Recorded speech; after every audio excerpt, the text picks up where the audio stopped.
उस दिन कार्तिक मास की चतुर्थी तिथि होने के कारण करवा एक स्त्री थी और चौथ कार्तिक माह की तिथि को मिलाकर इसका नाम करवा चौथ पड़ा। इस तरह से मां करवा पहली स्त्री हैं जिन्होंने अपने सुहाग की रक्षा के लिए करवा चौथ व्रत की शुरुआत की थी।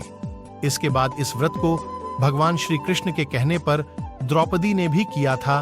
पौराणिक काल से यह मान्यता चली आ रही है कि पतिव्रता सती सावित्री के पति सत्यवान को लेने जब यमराज धरती पर आए तो सत्यवान की पत्नी ने यमराज से अपने पति के प्राण वापस मांगने की प्रार्थना की।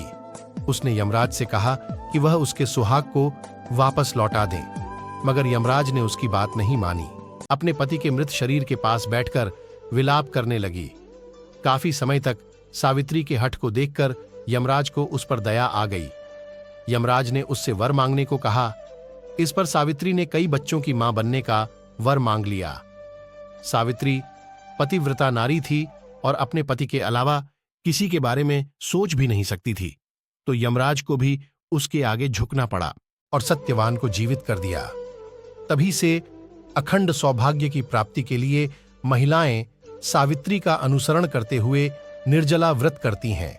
यह भी है एक वजह करवा चौथ का व्रत मुख्य रूप से देश के उत्तर और पश्चिम राज्यों की महिलाएं रखती हैं।